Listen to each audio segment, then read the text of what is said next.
Okay, good morning, everyone. What a great morning in the city of Boise. Thank you all for being here. We really appreciate it. So if I could have everyone find a seat if you don't have one yet, we'll get going. So I'd like to, first of all, just recognize a few of the people in the room. You know, we've been working on rail in this region for a while. And there's a group of us who started about 3 years ago trying to figure out if there was actually interest or not. And we ended up calling ourselves the Greater Northwest Passenger Rail Working Group and ultimately All Aboard Northwest. And there's a table here and another one in the back that are full of people from that group. Thank all of them for helping getting this started. So this is day 2 of the Greater Northwest Passenger Rail Summit. And yesterday we had a wonderful kickoff with some sort of national level, bigger picture things. Today we're going to really dig into passenger rail. We have an incredible lineup. Before we kick off, though, I'd like to thank our sponsors. They're in your program and they're on the rolling PowerPoint as well. David Evans and Associates, Big Sky Rail, Passenger Rail Authority, and Jacobs are our copper sponsors, which would be our gold sponsors, but we're part of another conference. So anyway, thank them. As a supporter, Compass, which is our MPO, and then a lot of in-kind supporters. All Aboard Northwest, Valley Regional Transit, which I now head, and we did a tour yesterday. CHCS Internet Development, Pacific Northwest Economic Region, Penwar was our co-host yesterday and has put on an incredible conference here and helped with this. The Boise Metro Chamber of Commerce. And finally, the city of Boise. I really want to call them out because this wouldn't have happened without the city of Boise. Not only their funding sponsorship, but the staffing that they gave it. Bree and Kathy and the mayor, thank you so much for all that you do for us. So, you know, again, thank you to All Aboard Northwest for helping figure out how to bring this conference to Boise this year. For those of you who are interested in rail, know that there are some of us committed to continuing to have these summits until we get service, and then after we get service to talk about how to make it better. We're convinced it is going to happen. We all have rail stories. I was talking to Stephen Gardner last night, and that's one other thing I would like to note. I want to thank Amtrak for their commitment to this conference and to this idea. Over the last 3 or 4 days, there have been 4 or 5 Amtrak staff people here. The CEO of Amtrak is visiting us this morning. It shows me that the idea 3 years ago that they sort of looked skeptically at has germinated to a point where they understand that there's commitment here to make this happen, and they're willing to be a partner with us to do that. And really, thank you so much for that partnership. So I was talking to Stephen last night. We all have a rail story. My great-grandparents and grandparents arrived in Idaho by rail. There was no other way to get here in 1915. They opened a logging camp in Kebarton, just south of Cascade, and there was no way to get up there except by rail. So they rode the train up there, and there were no buildings to live in. And so for 7 years, they lived in a boxcar on a siding in Kebarton. And that boxcar was City Hall. They had Friday night dances because my grandpa brought his piano. They had a library. They had all kinds of things in the boxcar that they lived in. And so trains have really been part of my life forever. I think many of you have those kinds of stories. And I think it's what makes trains special because we all have those.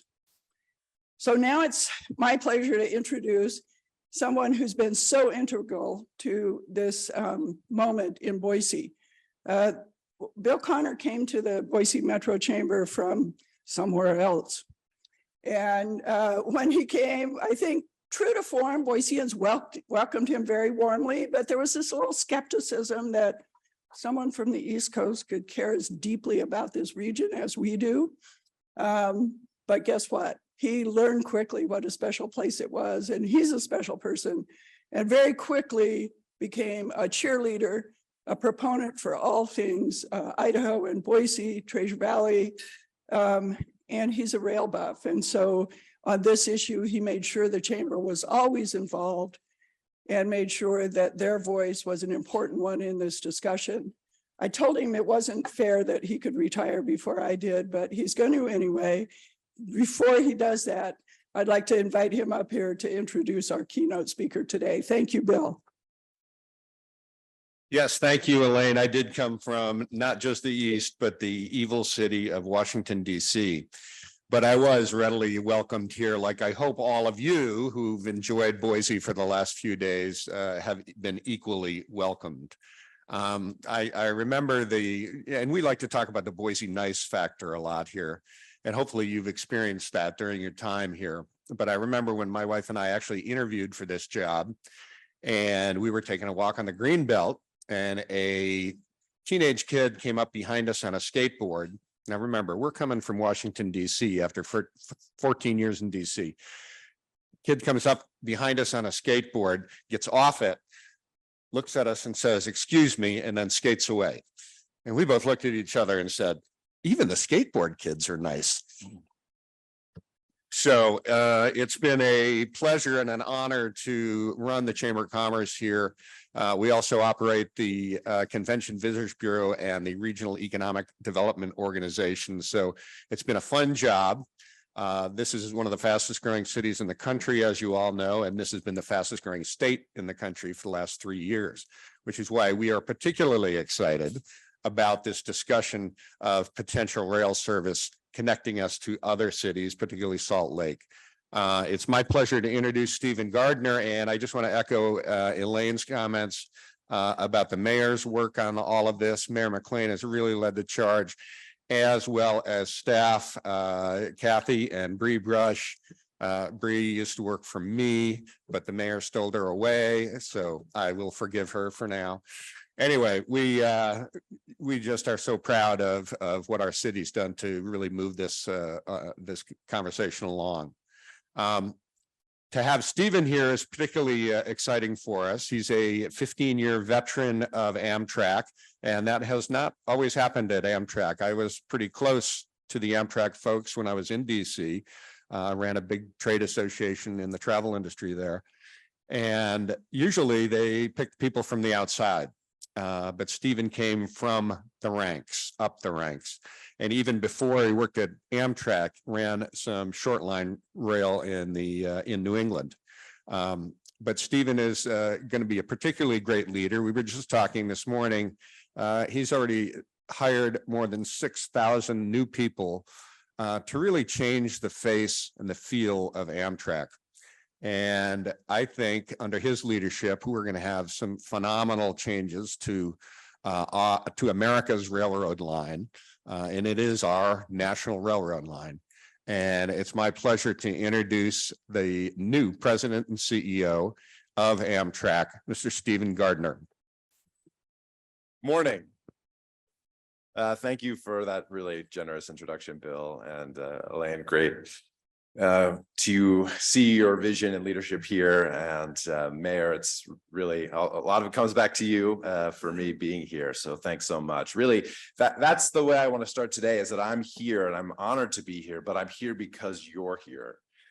Fundamentally, you have created a momentum and a focus around restoring rail service to this incredible region, and it has gotten our attention. And we spent a lot of time, as I'll talk about, looking at our network, trying to think about how we can enhance it on behalf of all of you. Bill said it exactly right. We are your railroad. We are a government-sponsored corporation. We were created by Congress to create value for the American people. And it's an interesting organization, interesting structure. We have sort of commercial DNA in service of a public mission. And we're here to create value for you, the American people. And we do that not by creating a dividend for the Treasury, but by enhancing mobility, creating economic opportunity, and building cultural connections. So we look all the time at this great nation of ours and try and think about how we can fulfill that purpose effectively. And There's lots of opportunity all over the United States, but what really attracts our attention is where that vision can find a community of support to be a partner to make things happen. Because one thing that is really clear in our eyes and in our structure is we're not a unitary actor. Nothing happens on our network alone. And this is sometimes very frustrating to people as you in the company and outside the company. I get people all the time, why don't you serve Nashville? Why don't you just start a train to Nashville, right? And the things take partnership in our business. They take partners at the state level, they take partners at the federal level, they take our host railroad partnerships, they take equipment, they take all of these different components, many of which are not in the control of any one entity. They come together through a variety of partnerships. And it's what makes me so excited about this opportunity. We have credible communities with huge growth, the type of communities in which rail service can work well. And we have an organization of people, of communities, of states who are focused on this opportunity, who see rail not only in their past, but really as instrumental to their future. So it's my pleasure to be here. It's really because you all have done the hard work of building that momentum that I'm here today, and that Amtrak's really honored and proud to be here. So thank you for that.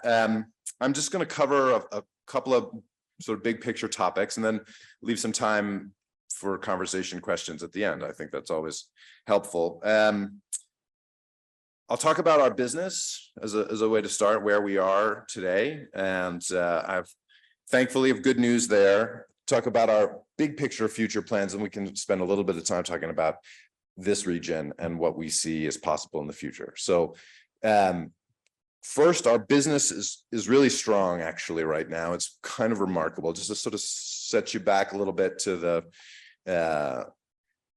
sort of distant times in Amtrak's history. We're a 52-year-old entity now, and we've got a long history, a bumpy one often, but one in which really the last 15 years have seen just an upward trajectory of growth and relevance. And that's really, again, the key to Amtrak. How do we make a difference in mobility? That's what we're here to do.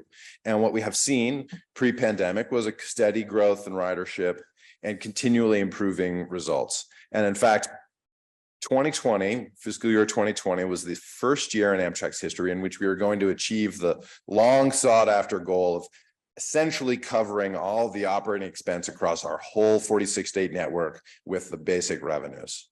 Now, that's always been an important measure of efficiency for the organization. As you'd expect, as your representatives in Congress and the Senate have their task to do is making sure they get good value out of all of our hard-earned tax dollars. They want to see a continually improving economic operation for the railroad, one that does not sacrifice the core mission and values of the company and our place, but one that shows improvements. And so in 2020, we had finally achieved this sort of holy grail. We were cruising towards actually breaking past the break-even mark a little bit. And then March 2020 arrives. We lose 97% of our business in 6 weeks. We go from handling 100,000 people a day to 3,000 people a day. It was as close to death as we could possibly get. I was operating as president of the company at the time and had the very, very unnatural sort of position of pulling down much of our service across our network in response to this traffic reduction and the virus. And it took an incredible focus on our organization to safely continue our network through that challenge. And I'm deeply grateful for the incredible folks at Amtrak who worked through that period and kept this network together. Equally important was the support that many of you and folks all across the nation expressed strong help in achieving, which is we had unmatched investment to keep the company alive during these difficult years. And that put us in a position to, as the conditions changed, and the virus started to wane, be able to recover our business. And I'm really glad to say that today we're back to essentially 100% of our pre-COVID ridership. The only rail operator anywhere close in the United States to achieve that outcome.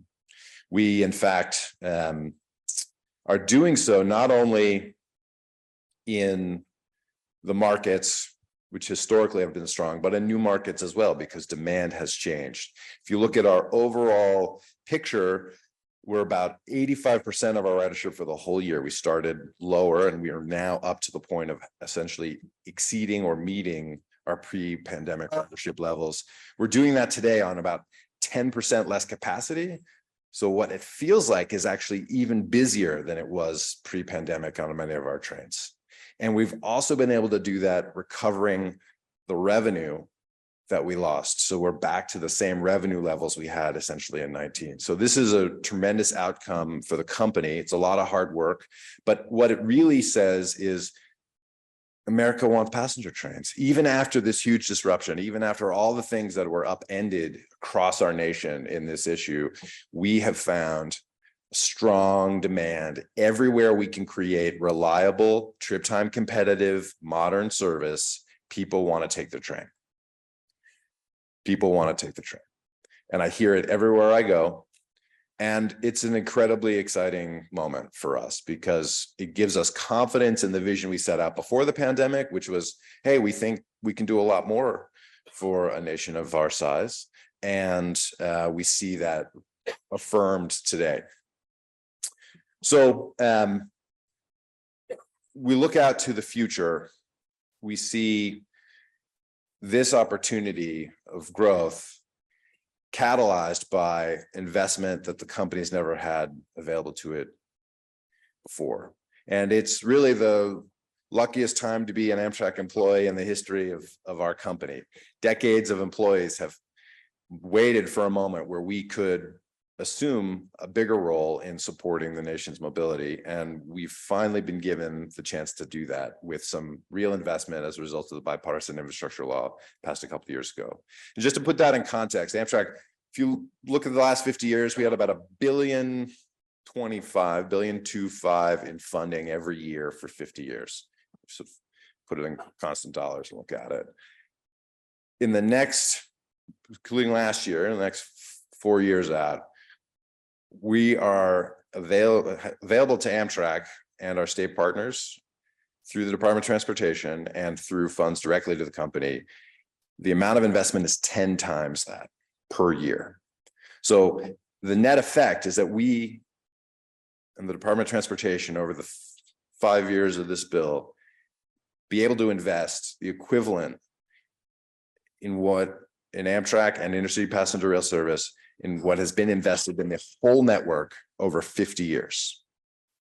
So 5 years worth of investment equaling 50 years of previous investment. It's a huge fundamental change in the ability of our mode to create more value. So we are gearing up for this opportunity. As I said before, it comes as a result of partnership. This is about building a network view of opportunity across the nation. Our goal is to try and get passenger rail back to the places where it makes sense. So created in 1971, population was about 200 million or so, 1971. Population today, nationwide, 335 million or so, right? Amtrak's route network is smaller today than it was in 1971. We've added 135 million people to the nation, and yet our footprint is effectively smaller than it was, right? So we have this huge growing nation where passenger rail service can play a real role, but our service today is absent. It's not present in the market, or we serve communities, but we serve them with service that is essentially transitory service that passes through communities but doesn't functionally serve those communities. Salt Lake to our south is a great example of community that gets served in middle of the night by trains that are often late, in some directions, Cleveland, another place that we transit in a time that cannot really be sort of considered truly serving a community. So we are looking and have been for these past many years, but where are these opportunities? Where are these places that Amtrak can make a difference and provide service that matters? We see South, Southeast, Mountain West, places that have the most obvious deficit. And you see the growth that's happened here, and you see the infrastructure that exists, and you say, how can there not be passenger rail service? How can we live in the most prosperous nation on earth and not find ourselves connecting these communities with this incredible, efficient mode of transportation? So that's what we're here to do. We're here to find ways to grow the network, to create more opportunity, to be able to effectively change passenger rail's share in mobility in the nation, and connect communities in ways that really are unique to passenger rail. With the generosity of a cabin that you can traverse, an opportunity to have a conversation, to get a snack, be productive, take away the worry of congestion, and connect with communities and your colleagues, your citizens. So we have set out an ambitious goal to double our ridership by 2040. That's moving up to 66 million riders. We'll be back to pre-pandemic levels next year, about 33 million. This year, we'll be at 28.5 million riders. We're on track to do that. And to get to that type of impact, we need service in many more of the communities that today are simply not on the map. And we're going to need a whole new infrastructure and a new generation of committed Amtrak employee to make this happen. As Bill mentioned, we've been on a credible spree of hiring to build the capacity we need at the company, partially to backfill for all the folks we did lose during the pandemic, mostly just retirements, but we couldn't hire or train during a big portion of that. And a lot of our folks take many years to train. So we've added about 6,000 folks in the last 18 months. By the end of this coming calendar year, about 25% of Amtrak's employees will have worked for the company less than 2 years. It's a generational change, a massive change in talent, and an opportunity to expand out our both relevance, but also to create a chance for people who have historically not been in our industry, have been excluded from our industry, or have never given any thought to it, to bring their talents to solving a problem that we have nationwide. So it's a focus of ours across the network is to build out a new generation of railroader who can be part of growing this network to do more for all of you. To get there is the investments that I mentioned from the bipartisan infrastructure bill. Let me just put those into a couple boxes for you. About $20 billion is coming directly to Amtrak for the purpose of retiring our old junk. That's not what the law says, but that's what it means. All right, that's fundamentally what it's about. It's about taking the assets we have, many of which the young ones are 40 to 50 years old. Okay, just to put it in context. Take all the old stuff that's out there that keeps the railroad operating today and replace it with a new modern generation of equipment, stations, assets, and technology that allows us to be a 21st century railroad. There's a big part of our railroad that's a 19th century railroad today.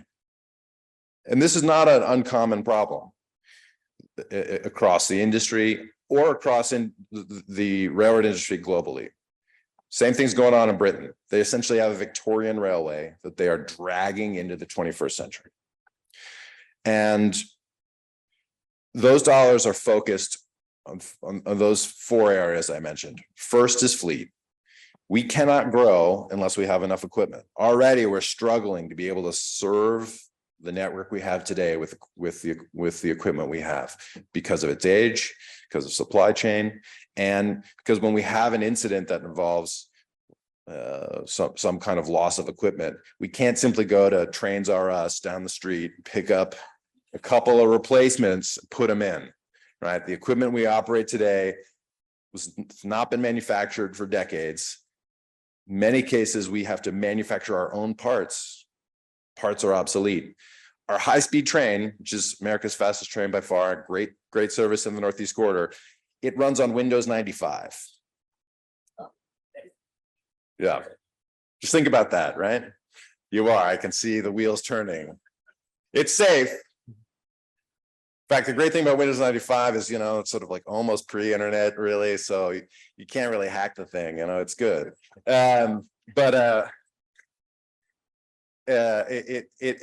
are the sort of things we are overcoming. Decades and decades of underinvestment that have put us in a position of preservation, but not growth. So Amtrak's main job is to take all that old busted stuff and replace it with good modern assets that can perform efficiently and effectively. $40 billion is over the Department of Transportation under the great leadership of Secretary Buttigieg for investment to grow the network. So our job is to help communities like Boise, states like Idaho, states like Montana, states like Utah, build the compelling case for the Department of Transportation to invest for opportunities for service. And it will be the decisions of the federal administration and the Secretary's office that set in motion this new era of growth and expansion. So we have been building a team as part of that growth that I described that can work collectively with organizations like yours to go through all the necessary planning steps and start really conceiving of how we take lines on a map that we've all conceived of into actual plans that can be delivered and that the Department of Transportation can invest in. And what's so critical there is, again, this local focus and support, because what the department is looking for is a long-term committed partner. What Amtrak is looking for is a long-term committed partner that can make use of these investments, not just to sort of get a groundbreaking and everybody sort of high five, but produce 25, 35, 40 years of value, because that's what the life of these assets are. One of the big things we have to fix back east is a tunnel. Tunnel was inaugurated by President Grant. Yeah. It's long ago earned its retirement.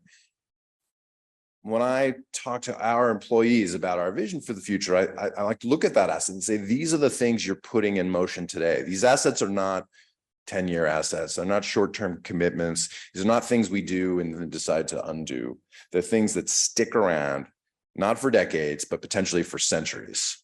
And so with that in mind, the department has an really important job of figuring out, okay, where are these dollars able to produce the most value and the best output? And I think the work underway here is going to get their attention. I'm very confident that the kind of alignment that's being built here is going to create opportunities there. And it's our job at Amtrak to help make that case and help get into the details so we can figure out how to deliver good service. So the focusing in on the region, obviously, the opportunities, I think, between Boise, Salt Lake are sort of self-evident. You have two of the fastest growing states in the last decade, fastest growing city here, incredible population growth, and population that's already aligned along with the existing rail infrastructure. Why? Because existing rail infrastructure, as I said, is how the population got here. So that is a really important configuration, and one that is set up for the opportunity for rail to return here and make a big difference in mobility. So we're very excited about that opportunity. And the corridor service is really I think a great place to start because it allows you for a relatively small increment of investment to start to prove the incredible opportunities that these markets have, and to do so in a way that is, I think, accessible and provide a long-term foundation for growth beyond. So we're really excited about this opportunity. We think that together with the enthusiasm we see in Utah and Salt Lake, that it's going to be a compelling choice. And we're excited to be part of helping to define and build out that opportunity. Now, as I mentioned, it doesn't take just us or all of you. It's going to take our host railroad partners. It's going to take thinking about equipment. It's going to take all the sort of details that come to pass, and nothing happens fast. That's just true in our business. But in a way, it also need not be slow, right? We can get to real results if we work together and we're focused on priorities. Beyond the service between those city pairs and the communities, you've got the restoration of Pioneer and the work underway with the FRA to define the future of the long distance network. Just a big picture view on this. Amtrak and our shareholder do a dance every 5 years or so where Congress decides to give us our set of instructions. They say, okay, here's what you should go focus on. Here's the money you should use to do it.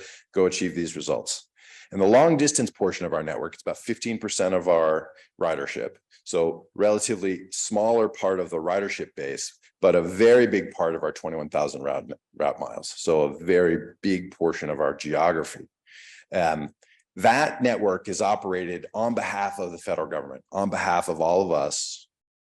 They're the one, it's really Congress and the administration who gives us the instructions about that network. And what they've told us is run the trains you got.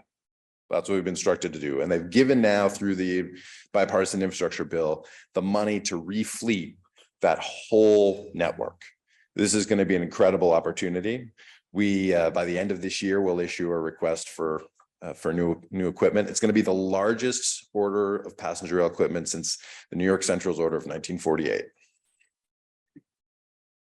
It's a huge opportunity to define this great product, this incredible legacy of our transportation network in the United States for the 21st century, right? Because we're not going to do the same things that we did today. Our business model, more or less, and the amenities and the way things are configured is a post-war, maybe even pre-war construct of long distance service. And what we have to do is think about how do we put in motion the assets for the future that are going to be relevant in 2060, because that's how long this equipment is going to live easily until 2060. And how do we do that efficiently? So we're going to create this new pool of equipment. The FRA, on behalf of Congress, has been charged to look at the future of that network, figure out where it can grow, where it can restore service. So obviously, Pioneer is part of that evaluation, North Coast Hiawatha, looking at these opportunities. How do we bring service back to the communities that lost it? How do we look at new connections about how we tie regions together with this overnight service? And our job is to build out the equipment capacity. We'll do that starting with refleeting today's network, but we'll make sure to create opportunities to add to that as the FRA continues their work and Congress decides about whether they want to add service to this network. And if they do, we'll be prepared to support it. That's the decisional process. Fundamentally, though, is the FRA, the Department of Transportation, has to make a recommendation to Congress. Congress has to decide we want to grow that network. We want to fund it. We want to commit to it long term. If they do that, Amtrak will be prepared to make that happen. I think that the sort of bottom line opportunities come down to good plans, a great coalition, and a focus on making use of the assets we have at present and looking to the future about how to create enhanced assets that deliver the kind of reliable and trip time competitive service that we know the marketplace demands. Who's got the largest rail network of any nation in the world? Guess? China? India? Those are good guesses. So it's actually the United States. By 50,000 route miles more than China. We have the largest network by far, not a little bit, by far. It's an enormous asset. And what's kind of shocking is it's about half the size as it used to be. So we have this incredible latent asset in the United States. And how do we once again use it for moving passengers and goods, right? For 140 years, that was the way that this network was operated. We've been in a sort of historical moment where those two parts of this business have sort of diverged a little bit. How do we bring them back together efficiently and effectively? We need to do a lot more of both.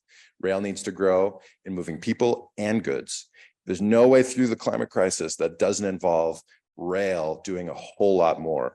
And certainly if there were skeptics in our organization, this summer is proving the fact that the climate is changing and it is changing our business significantly. We need to do more, and we can do that by using the infrastructure we have and upgrading it to support the growth of both passenger and freight, and adding to it in those places where we need to. But we have an incredible latent asset in America to use, and we're ready to do that. Boise to Salt Lake is a perfect example of that situation here. How do we work together with our host railroad to bring back service to a community that's ready, to a community that desires it, to a community that's already putting in place the assets to support it? So I can't say enough how excited we are to be working with this region, how excited we are to see governors, mayors, community come together with this vision of rail, and to be able to take our assets and the new community of professionals we're building at Amtrak to be able to partner with all of you. So with that, I want to open it up for some questions, and again, give you really sort of two parting thoughts. One, which is it will take some time and it does require some patience, but together with those challenges, there's so much opportunity that makes this worth it. And we really appreciate all the effort and time that this community has put into getting us this far. And I feel really positive about where we're headed. Yes, I'm Robert Frampton. Hi, Rob. You mentioned that Amtrak has on order a lot of equipment. And as you put it, to replace the aging equipment. Of course, Amtrak needs a lot more equipment, both to increase the frequency of the existing trains and to extend the network on new corridors. So it seems to me that the theme to replace the aging equipment is the wrong theme. Rather, it should be to augment the existing equipment until such time, that is, add to Sure. and build the number of equipment you have until such time as you have surplus equipment, and then replace. Yeah. So it's an important point, and I want to really highlight this issue, that the number one constraint we have always begins first with really the infrastructure. Can we get access to the railroad? 97% of Amtrak's route miles are on somebody else's railroad, right? We own 3% of our route miles. So it's, again, requires this partnership to be able to get access and to be able, it is the law that Amtrak has access to all railroads in the United States, and railroads have an obligation to both serve Amtrak trains and to do so with preference over freight. But it's a difficult task to get that achieved in real life, though we have a lot of growing support and help from folks throughout the government, and new work underway by the Surface Transportation Board to help ensure we get good outcomes for your tax dollars. But I would say that the second biggest issue is equipment. It's just like you can't run trains without trains, and trains are hard to get. They take a long time to build, and we have a 40-year deficit of industry in the United States. So we are overcoming decades of lost industrial capacity to be able to build equipment here domestically. What Congress has given us is the money to replace the current fleet. So I say this not as sort of a concept. It is fundamentally what Congress has given us. They've said, okay, replace the current fleet. And they have not given us money to grow the current fleet. They've said replace the existing assets. And that's where that Department of Transportation investment comes in. That is the dollars that are there to help us add to and augment the fleet. And it is a key issue. And it is certainly also the issue for the future of long distance growth, because that is funding that is not yet available. And that's why this work with the FRA and everyone's participation in that program is so important, because that's going to set the stage for further decisions by Congress to invest. But the fundamental investment today is to take the current asset and recapitalize it. Now, we agree with you. We certainly need much more than the current asset covers, but that's not what Congress has yet invested in Amtrak, but they have created that opportunity through the Department of Transportation. Stephen, I'm over to your left. I'm going to ask a question from the conference app. Hi, sorry, just a nebulous voice out in the audience. We wanted to make sure that our virtual attendees were able to get their questions asked as well. So one that we got through the app is, how is Amtrak choosing which routes to upgrade for passenger service? Yeah, so to go back to that sort of structural question, Amtrak won't be the one to pick routes per se. We'll be working with the Department of Transportation and all of our colleagues like yourselves around the country to put forward requests through what's called the Corridor Identification Program. And it'll be the Department of Transportation fundamentally that determines the pathway of development for corridors. Now, I have to say, I think the departments, I'm certainly not speaking for the department, but I imagine that they're going to have a very wide tent, that they want people into the program and they want to understand the interests of the communities and start to create a pathway for development. Now, I think the big decisional points will be which projects and which corridors are the priority corridors. And that, I think, is where local leadership, a willingness to invest both on the capital side of the equation and, most importantly, and always the hardest, the long-term operating support for service is essential. Where you have communities who have the resources and the commitment to pledge capital match for investments and operating expense, you're going to attract attention. You're going to attract our attention. You're going to attract, I'm sure, the attention of the department. So it'll be the department fundamentally that makes those decisions. Now, Amtrak certainly is not agnostic in all this. We look at markets and we try to understand, where does rail have the best opportunity? And rail is not a solution for every community. It's not a solution for every part of America, but it does work in many, many more places than we have it today. And it can be much bigger force in many communities that are already. So another component of this question that I know the department's going to have to wrestle with is, where are they investing in current services that can grow and have a lot more opportunity versus starting new? There's more demand than there is dollars in these next 5 years. And also time is, as I mentioned, is a key ingredient here. It takes time to develop the partnerships. So the department's going to have to weigh those things. But I think Amtrak's focus has been to try to get as many good opportunities into the front door as possible. And then they're going to have to get sorted out. Part of that is, I think, mostly going to be driven by, communities have the dollars and commitment ready? Are the host railroads engaged? Are there opportunities and concepts around equipment? All of these key elements are going to determine, I think, what moves forward. We've got a question over here from Representative Cindy Ryu. How important is it to coordinate disaster preparedness, response, and recovery with local jurisdictions? Oh, that's a hugely important part of any service. Thinking about it in the context of new service, and we're experiencing this right now, getting ready to start new service soon in the Gulf Coast. This is a great region, not dissimilar to here, that had service but lost it, and we're bringing service back. And this is between New Orleans and Mobile, Alabama. And a lot of work right now is underway, both creating the capacity to respond for incidents. And this is a very, very high focus area for Amtrak, because I have to say that these last couple of months have been sort of bearing this out in spades. We have a continual problem with grade crossing incidents, and they create real human tragedy, but incredible disruption in our network. And when you combine that kind of potential disruption with the extreme heat we're seeing, right? It's 112 in Tucson or whatever today, right? Something like this, right? We have people in large metal boxes, rely on power to keep them cool.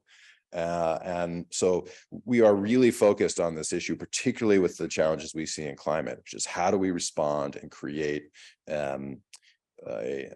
ability to ensure safety at all times, and particularly when we have disruption on the network, because we see a network that is more vulnerable than ever. It's a change, and it's one that frankly, I think you'll see across all modes. No one's prepared for the level of disruption that's going to exist in the aviation system, highway, rail, that's brought by these changing climates. So we're focused a lot on that. The other thing we're spending a lot of time is already working with communities, local police departments, public messaging on grade crossing safety, because it is the most vulnerable piece of our network. We can do, the railway can do everything right to maintain the infrastructure. Our crews can do everything right to operate the locomotive. But if we have a vehicle that puts itself in the way of that train by failing to follow the basic safety rules, we can create tragedy. And unfortunately, we've lived that. And it remains a huge point of vulnerability for the network. Really excited that there's been a focus on grade crossings and improvements and separations through the bipartisan infrastructure law. It's something that is so important as we think about how to build out service, is to spend this time on the front end in that planning phase to create the connections, so that when service does start, we can have a reliable service, but one that is really safe, not just for our passengers, but for the community in large. So quick question. Hi, I'm Hi. Mayor Debbie, City of Nampa. Thank you Mayor. for being here. Thank you for your team for being here, and thank you for the service you provide across our nation. My questions regarding the condition of the actual rail. So I'm just curious about the assessment of the rail from Salt Lake to here, when that gets done in the process, if it's already done, and if there needs to be upgrades before we can even begin back to the passenger rail service. Yeah. Great question. So, there's been some preliminary work. What really will happen is when the department accepts this corridor into the corridor identification program, which, fingers crossed, I feel very good about the chances of that. Then there is a progression of planning activities that leads ultimately to investments and commitments from the department. And the early phases of that work is going to focus on exactly that question. Now, you've got a good railroad, good main line between the cities, and the question will be, one, what level of service and what expectation in terms of trip time do all of you have?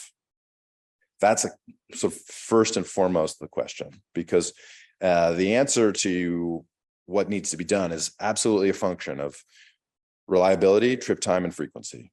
Those are the integral dimensions that need to be understood. And so it's an iterative process that requires all of us to work together to say, well, okay, you could operate a train, today's infrastructure, but the train would operate at 59 miles an hour instead of 79 miles an hour, or instead of 90 miles an hour.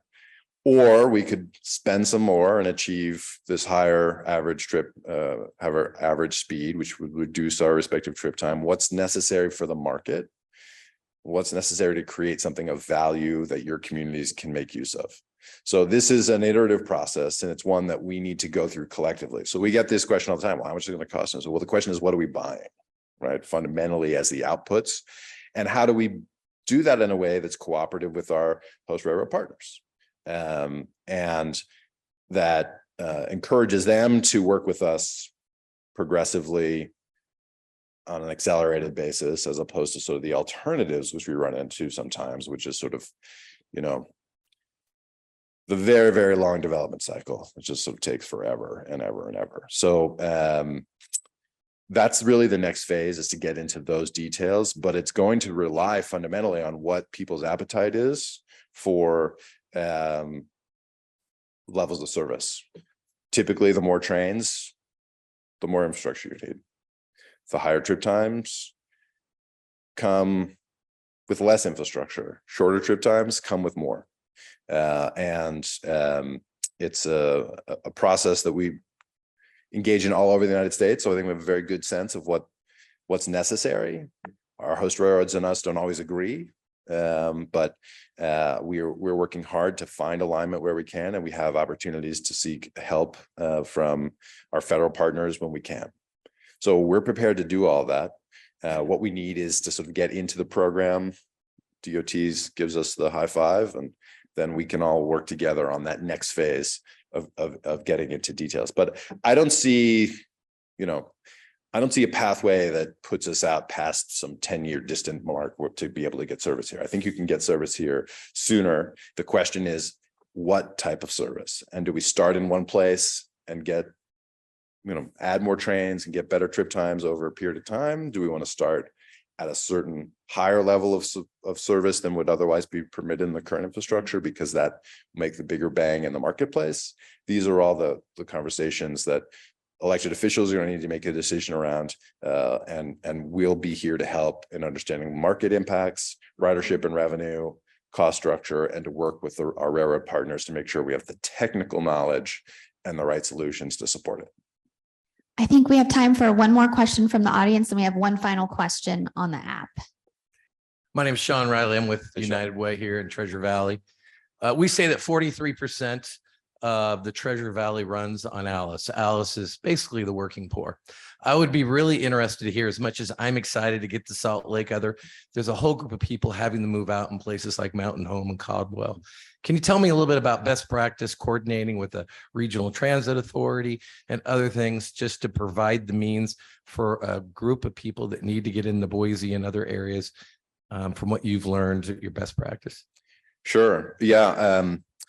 Yep. Great points. And everywhere we see opportunity for passenger rail, we see some basic conditions that need to be met. And one of those is strong transit system or systems and network that provides the opportunity for people to get to the key nodes we serve.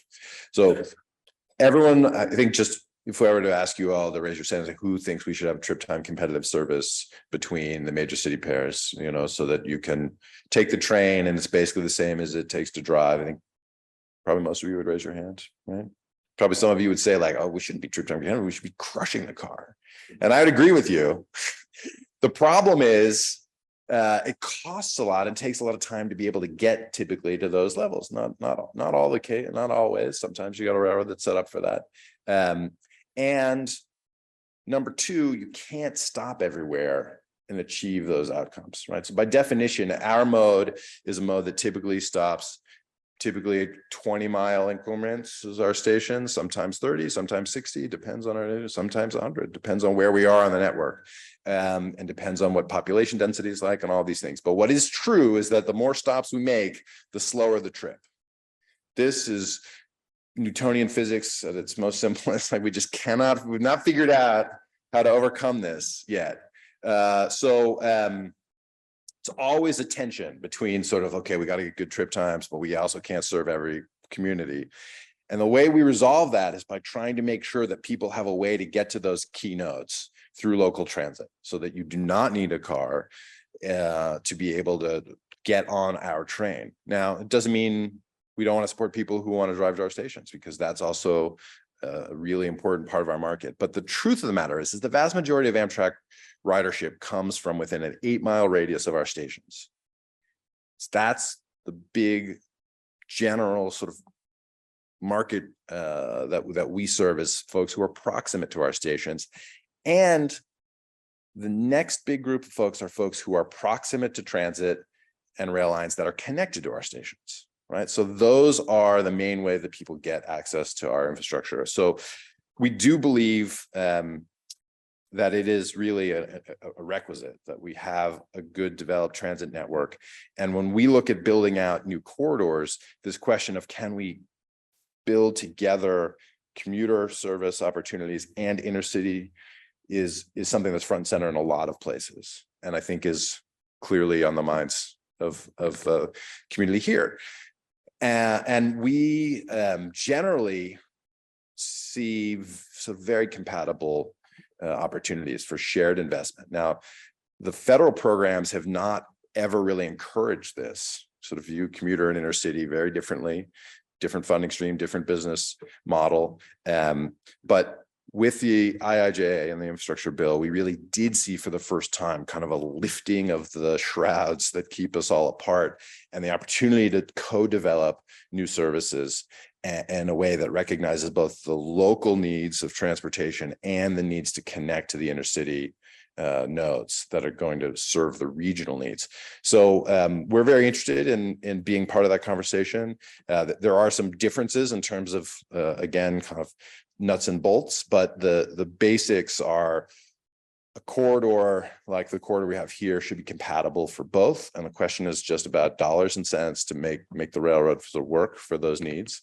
And every case that we're looking at in America where we think there's an opportunity for new service, it's dependent on being able to have a robust transit network that connects people to that service and to CBDs, because fundamentally we're a city business. We're a city and town business. The central business district, whether it's a town of 1,000 or a town of 1 million, the life and vitality of that sort of central location is key to our growth and success. So it's why we spend so much time with mayors, because that's where the lifeblood of our business sort of lives. Okay, final question for you, Stephen. What are the opportunities you, Amtrak, are most excited about in aligning freight and passenger rail needs? Good question. There's really three simple areas. One, some of the same problems we have, our freight railroads have in terms of old assets. Those old assets are constraints. They get in the way of their service. They get in the way of our service. How do we find shared investments to fix networks and network assets to improve reliability and capacity for both systems?